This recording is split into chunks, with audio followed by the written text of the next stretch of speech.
Hello everyone, Sage here, and welcome to the first episode of a new season of Don't Starve. This time around we're going to be playing Reign of Giants. Not going to be doing Shipwrecked at the moment, that'll come sometime down the road. Just going to do a somewhat basic Reign of Giants playthrough. A little bit about how I'm going to approach this is it's not going to be super tutorial-esque, but I am going to try to explain what I'm doing and try to, maybe help some people who haven't played much or done much with the game learn a little bit about it. I'm definitely not an expert or anything, but we're going to, like I said, we're going to be doing Reign of Giants. For our character, we're just going to be doing Wilson. He's the starting character, sort of the most basic, I guess. The world is just going to be default. And we're going to create a new game. Would we like to make this world compatible with Shipwrecked? Yeah, that's fine. It will mean that only Shipwrecked compatible mods will work, but since we're not actually going to be using any mods, that doesn't really make a difference to us. So, generating the world. Don't Starve is a bit of a survival game. Well, it's actually an entirely survival game. Yeah, it should be fun. I have a somewhat decent amount of experience, although not like super expert or anything. I haven't done much with the giants or anything like that. You'd better find something to eat before night comes. That's the name of the game, right? Quite literally, Don't Starve. So the first thing you ever do in Don't Starve is you generally spend the first day running around grabbing anything you can get your hands on, especially food if you can find it. So we're gonna we've already grabbed some flower petals, we picked up some seeds that were dropped by a bird, we're gathering some grass, now we're gonna grab some sticks, all really important starting resources. Got some berries, it's good. Now up here we have a wormhole. You can jump in one side and you come out another spot on the map. Problem is, it is a really large hit to your sanity. By the way, might as well just pause here and explain. You have three basic, I guess, areas to keep track of. You have your hunger. The name of the game is Don't Starve. When your hunger gets to the bottom, you start losing health and you can die. This is a semi-permadeath. There are a couple respawn mechanics, but if you don't have one of those in place and you die, it is game over. You have your health, pretty self-explanatory, and you have your sanity. Now, sanity is kind of an odd one. Lots of different things lower your sanity. There's a few things that you can do to bring up your sanity. And generally, you just want your sanity as high as possible. You have your clock over here, which shows you your day. You've got daytime, you've got sort of the dusk, twilight time. Then you have actual night. Now, during the night, you need light. If you're caught in the dark for too long, you will die. So, having a torch or a campfire or something is extremely important. Now, we have rabbits here. What that says to me is that the season that we're starting in is probably autumn. If it was spring, these rabbit holes would probably be collapsed and there wouldn't be any rabbits about. Just one of the things about spring. So you can start in either spring or autumn. Looking at the tree colors, the nice red and orange leaves, kind of, supports that idea. We're probably in autumn, which means the big next season would be winter, and that is not easy. Food is scarce. You have to deal with cold. Luckily, Wilson has a little bit of advantage here, in that Wilson over time will grow a beard, and this beard provides some natural insulation. So still just picking up everything, collecting a lot of grass. Got a nice bit of berries here, which I'm definitely going to grab. We're in the middle of a bit of a birch forest biome. We have a bit of a plains biome up here.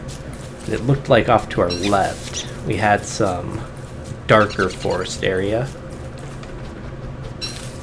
Now here we have a sinkhole, which is a good thing to take note of. We can break that and we can access the cave areas. It's kind of like an underworld type area, dangerous, but there's a lot of unique stuff you can get down there. The problem is that Gobbler, I don't like Gobbler. He's a turkey, he comes out of berry bushes and he likes to run around and eat all the berries he can find. The problem with opening the sinkhole, like I was saying, is that once you do it, some certain types of monsters can spawn around here. So it's best to keep it closed until you're ready for that. So what we have here is a swamp. That's this gross purple area. Now it does mean reeds. That's a unique resource in the swamp, but the swamp is dangerous. You have these tentacles that can show up in here that will easily just wreck you if you're not prepared. You have a nice pig head on a stick, so we're not going in there yet. We're going to avoid that for now. Now what we can do is during our little scavenging here, we've picked up some flint as well as sticks. What we can do is we can make our first tools. We're going to go for an axe and a pickaxe. Now they're both pretty self-explanatory in their uses here, but you use the axe to obviously chop down trees, get wood, which is extremely important. Building fires, just pretty much everything needs wood. And also pretty self-explanatory, the pickaxe is for breaking rock.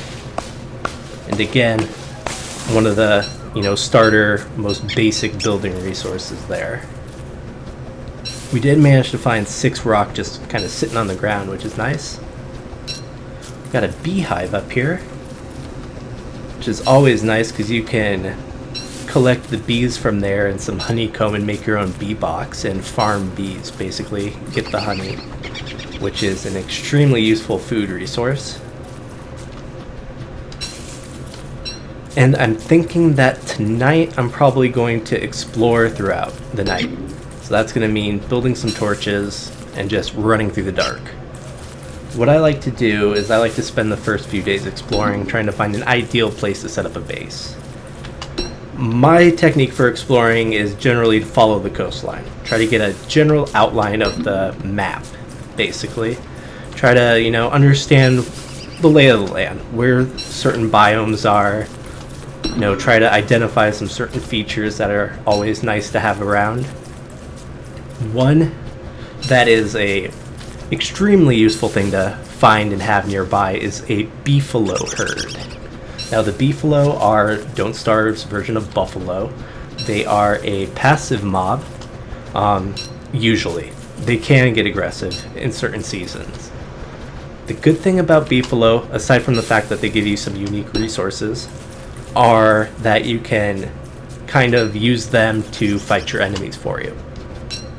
If you were to, drag some of the baddies that might be chasing you into them and get them to attack a beefalo, the whole herd joins in if you attack one. And they are good at stomping out baddies. It really helps. So that's a nice thing to have by. Not to mention, like I said, they have their few resources that you can only get from beefalo. Now we have a road here, so that will help us in terms of traveling and exploring. Pop open our map and just see what we have so far. That's probably just going to end down in here, so probably going to head off to the northeast. What I'm going to do first is build a torch. Equip it, got to get that light out. I'm going to build another one just to have, because I don't know if one's going to last. And off we go. Looks like the road is stopped already, so we're just going to head east until we hit a coast. This is one of those weird, lumpy evergreen forests. Not a huge fan of. So here we have a coastline, and we're just going to follow it around, get a basic outline of the continent that we're on. Probably pick up some resources along the way, if we happen to come across any. Blue mushroom. I don't remember what blue mushrooms do. I know green mushrooms, if you can find them, are good for sanity regeneration. Speaking of, we have 12 flower petals that we've picked up. What we can do is we can use that to create a garland. It goes in our head slot, and it provides a small passive sanity regeneration effect for as long as it lasts. It does decay because it's made out of flower petals, they rot. But while you have it, you'll just get a little bit more sanity regeneration. We have a boulder here, so what we could do is we could equip our pickaxe and break that to get some more rock, but we don't really need rock at the moment. Daylight means put the torch away, you don't want to waste it. And what we have here is an interesting little plains area surrounded by some darker forest type areas. Now these plains areas, this is where beefalo can spawn. You can get herds in this type of area. So I think I'm going to head back along this road towards the east. You can see that with our garland on, we have a little bit of a passive sanity regen during the day. So one of the things we have to find, aside from getting a decent area to build a base, is we need to get some gold. Gold is found in certain types of rocks. They look different from the normal boulders we've seen so far. When you mine them, you can get gold nuggets. There's also a few different biomes that gold will just be lying around in. We're definitely not going to pass up these berries.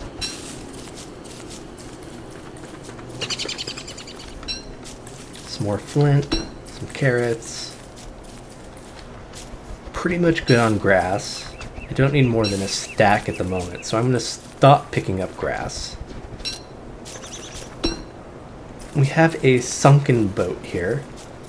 With a fishing rod, you can actually pull this flotsam in, so that's kind of nice. And we have a paved road. Now these are good because it's not uncommon to find a pig village along one of these paved roads. In the pig village, the pigmen are a non-hostile mob, usually, that are, I guess, the other sort of semi-intelligent beings in the game. You can convince them to help you do stuff. Like the beefalo, you can kind of drag enemies into them and hopefully get them fighting. Now this is a key find.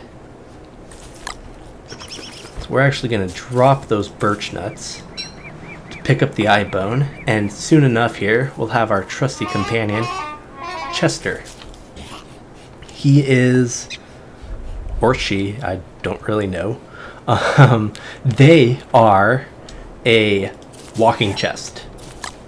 As long as you have the eye bone, they'll follow you around. Really handy for carrying some of the stuff you don't need on you right at the moment. So I can drop in like the stone I don't need. I have a little more grass than I thought. The birch nuts I can probably just plant. They will grow into birch trees eventually. Now Chester is a creature, so he can be attacked by baddies and he can be killed. If he's killed, he'll respawn again eventually, but he spits out all his items and you have to wait.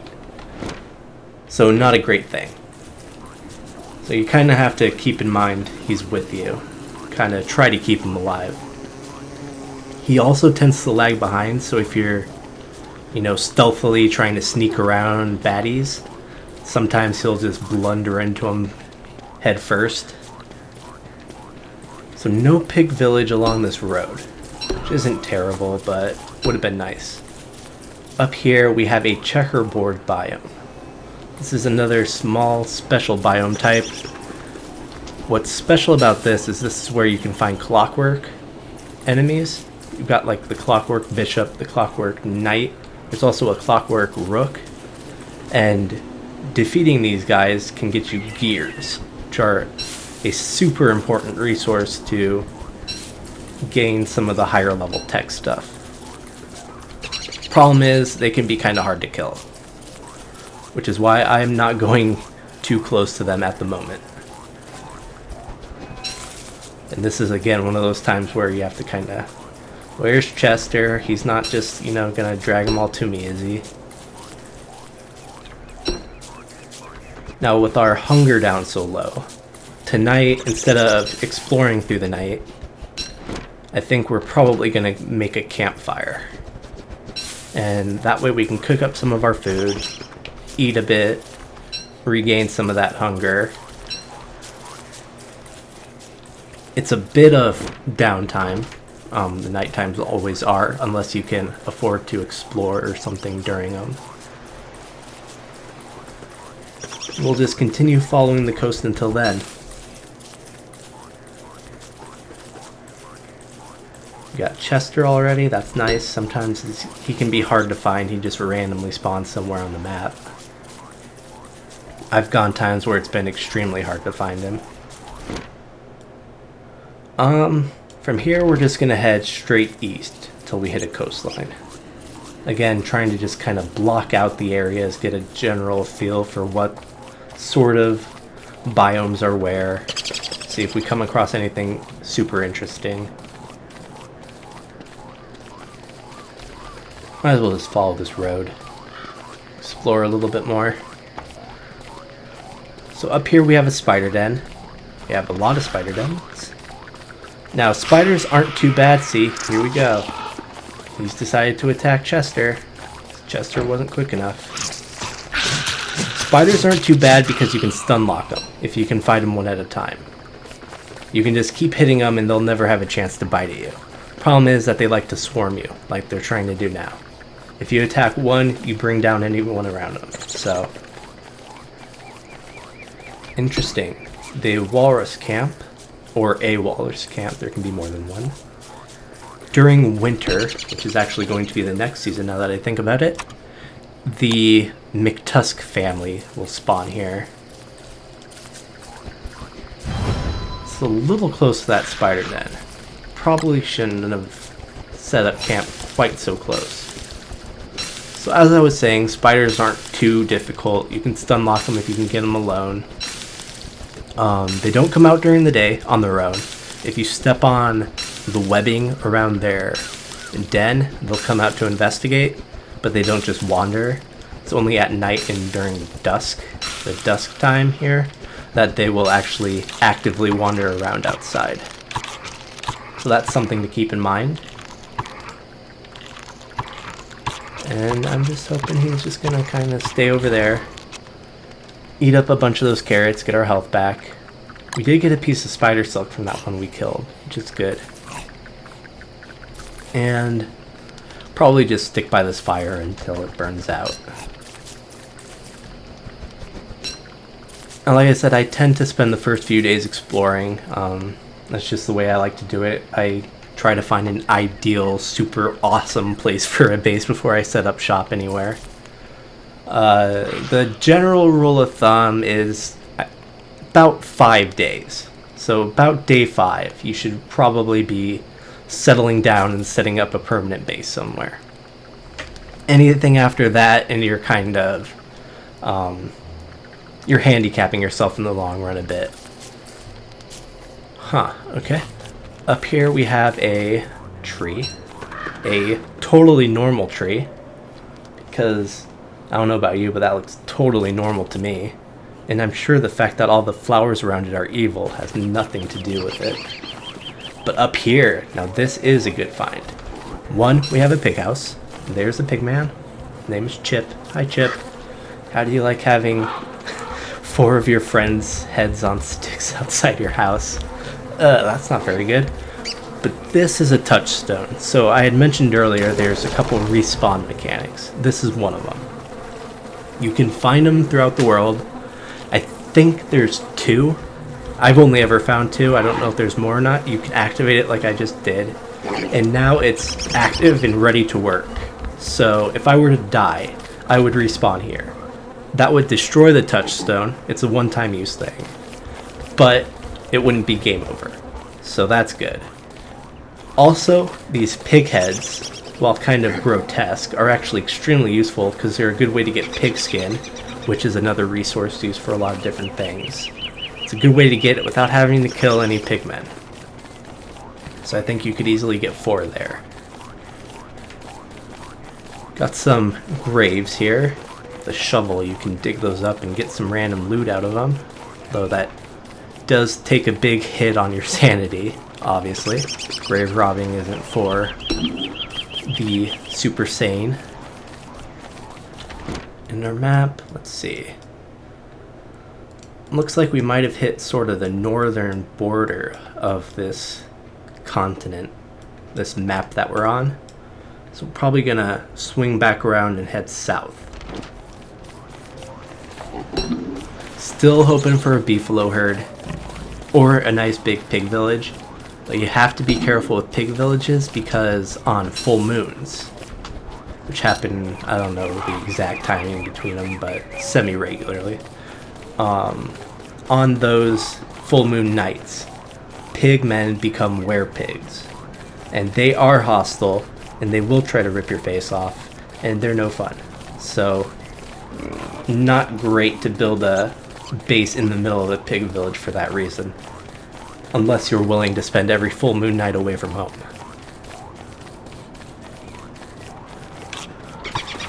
Drop those carrots, free up some inventory space, get our hunger back up where it should be.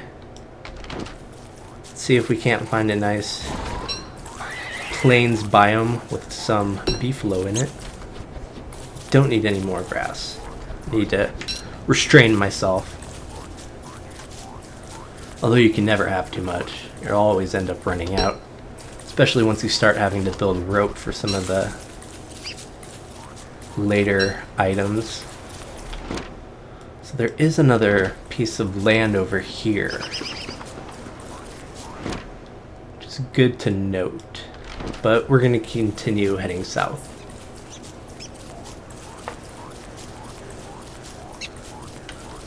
Not much happens generally during the first few days. It's a lot of exploring usually, a lot of just basic resource gathering. I'm picking up more grass when I shouldn't be, or when I don't need to be. I guess with Chester around, inventory space isn't quite as tight as it normally is at the beginning of the game. But we haven't found any gold either.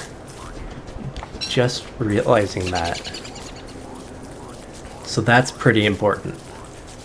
We need gold to be able to create a science machine. And the science machine unlocks new crafting recipes, as the tooltip says. Is that the same road? Yeah, that's the same road that we had looked at before. You need the science machine to unlock some of the next tier of item. So another plains area. This is a good sign. Chase some rabbits around. Another touchstone. So that's 2. I've never found more than 2, but it doesn't mean that it's not possible. This is probably going to be our best chance to find any beefalo. And there's spider den. Although that's not very good. Oh, crap. Okay, so over here we have a pig area, but these are different, much more aggressive pigs. You get close, they'll attack you. But what we do have is beefalo. So that is good. Although having those angry pig village guard people there is kind of a hassle. As I'm sure you've noticed, one of the main resources beefalo create is manure. Not exactly glamorous, but extremely important. It's used in creating farms and other agriculture stuff. It's also a good source of fuel, so you can burn it. And there seems to be a decent amount of beefalo around here. So ideally, we would want to set up somewhere close-ish to here. Now the problem is that we have these guys, and they're not going to be fun to be around. So that's going to make things a little more difficult. Now, I don't generally like to set up directly in a plains biome. There's not lots of trees or other growth aside from grass. You can transplant stuff in, but it's kind of a hassle.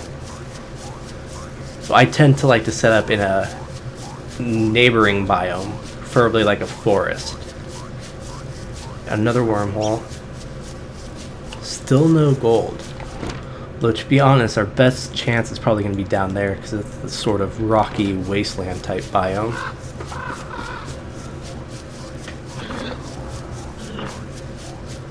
We'll swing around again.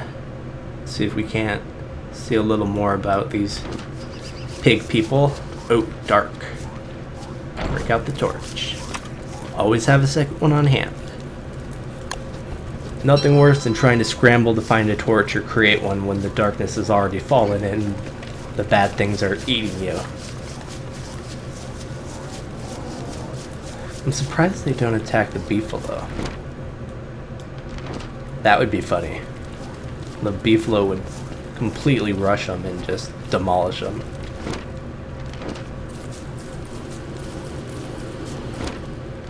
Kind of having to use the map a lot here because can't see much at night. One of the downfalls of exploring during the nighttime. Actually starting to approach my wrap-up time here. About 30 minutes. Probably, I guess we'll play out day 4.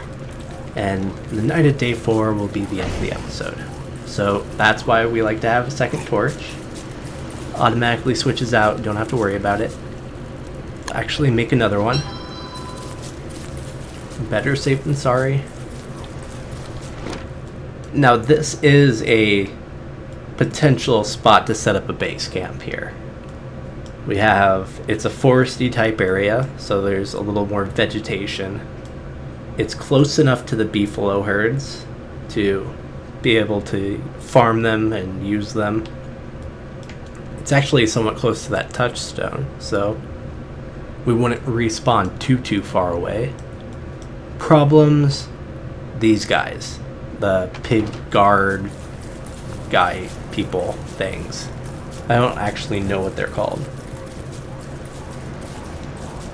Where's Chester? Okay, he's just slow. He's coming. But it could work. It definitely could work. I'd like to see a little more of just how big this potential biome is before making any decisions. But we are day 4, and like I said at the beginning, kind of wanna generally be settling down around day 5. So we're on track, at least. Doing okay on food. Our hunger is about halfway down, but we have a lot of berries, so that's good. Still haven't found any gold. That could become an issue. Follow this road. Might as well travel a little bit faster. Lots of beehives, which is good and bad. Bees are normally not hostile. During the spring, they can get a little antsy and a little attacky, and they will occasionally come after you. Doesn't sound bad, but the bees in this game are scary, okay? If you're not careful, they will surround you and they will take you down. Not exactly the type of creature you would normally fear in a game, but I definitely do. I have died to bees more than once.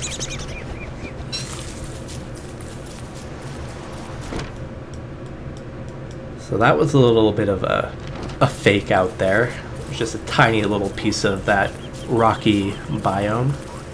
But this is a good sign. This is another type of rocky biome here. And there we are. That's the gold boulder.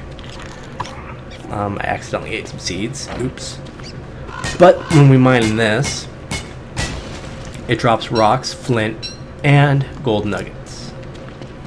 And that's what we're after. I'm going to free up a little bit of inventory space here first.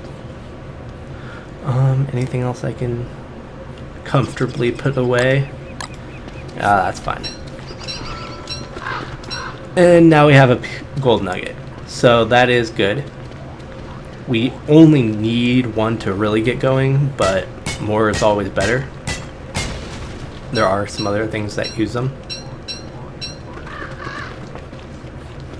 But I think that probably gives enough reason and enough resources to pretty confidently settle down and start up a base of operations. Pick up any gold that's lying around here. We'll also be getting some rock, which is good. We'll need that to build a fire pit, which is basically the first object of any long-term base. It's more efficient than just building regular campfires all the time. Starting to get towards the end of the day. Ooh, 2 gold nuggets out of that one. So I'm going to grab this. We have enough rocks to make our fire pit. We're going to have to build another pickaxe here. And we're going to head back towards the plains biome. Maybe up here-ish. Might not be a terrible idea. Or in here. The benefit of building along a coastline is that you have less areas that baddies can come at you. One of the recurring themes of Don't Starve is the hound wave. Every once in a while, I think the first one comes around day 10 usually, a group of hounds is going to come to try to kill you. And as you play longer, more hounds come in each wave and the waves come closer together. It's the, it's the main enemy mechanic, I guess. So if you have water on, 2 sides, then you only have to worry about hounds coming at you from the other 2 sides. On the other hand, building next to a road makes travel easier. So, easy access to a road, you get a little bit of a speed boost. I think this is probably going to be the area. There's not a lot of natural vegetation and stuff around here, but we can transplant stuff, which will probably be what we do a lot of in next episode. But it's close to some beehives, which we can harvest down the road, but not close enough where they're going to be bothering us when they get all frisky. A little early to put that down, but I wanted to cook up some more food. So that's our fire pit. The first permanent structure you generally make.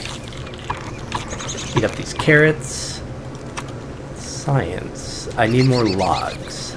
So we get to go chop down some trees. One thing to be aware of when you're chopping down trees, if you chop down too many, or if you chop down what the game determines to be too many, it may not actually be all that much. You can get it really quick. You can get a couple of unique monsters spawning. If you're chopping down evergreen pine type trees, you can get the tree guard, which is basically an ent. And if you're chopping down birch trees, you can get the, I think it's the birch nutter. It's some crazy, like, one-eye tree that spits out little crazy birch nut people to come and kill you. Not very fun. One good thing is, if you plant a bunch of trees around them, you can kind of pacify them. So, something to keep in mind. Another benefit about birch trees is that they do drop these birch nuts, which you can cook and eat. So they are a decent starting food source. The evergreen type piney trees drop pine cones. And rain. Of course. Add some fuel to our fire because it's getting late. Rain is one of the new Reign of Giants mechanics, although it's not really new anymore. Reign of Giants is quite old now. But the problem is that rain gets you wet. And when you get wet, your sanity goes down. So what we're going to do is we're going to build ourselves a pretty parasol. It's an item we can equip, and it's going to help block some of the rain. Not all of it, it's not perfect, but it helps a bit. If we wanted to, we could actually go into our dress menu and get a straw hat as well. Switch that out for the garland, and that'll also provide some passive water resistance. But now that we have the science machine, build the first thing you ever prototype with it. That's always the backpack. It uses your chest slot, or back slot, both slot, multi-slot, I don't know what you would call it. And it gives you an extra 8 storage spaces. We can put our garland in there. These torches can just kind of sit in there for now. Cook up some of these berries. They are starting to get a little stale, as you can see by the green bar behind it. Natural type items like our garland, which is made out of flower petals, and this pretty parasol and food items will decay over time and turn to rot. So, something to keep an eye on. And stale or rotten food doesn't give as much benefit. But one good thing is that raw food items like these berries, when cooked, kind of freshen up a bit. So you can extend their lifespan that way. But I think this is going to be the end of our first episode. This has been Don't Starve, Reign of Giants, Season 1, Episode 1. Yeah, I guess that's what it would be. I have been Sage. I want to thank you all for watching. It's been nice to have you here with me. And I will hopefully see you all in the next episode. Hey, Wilson's got his beard. Cool. Talk to you all in the next one.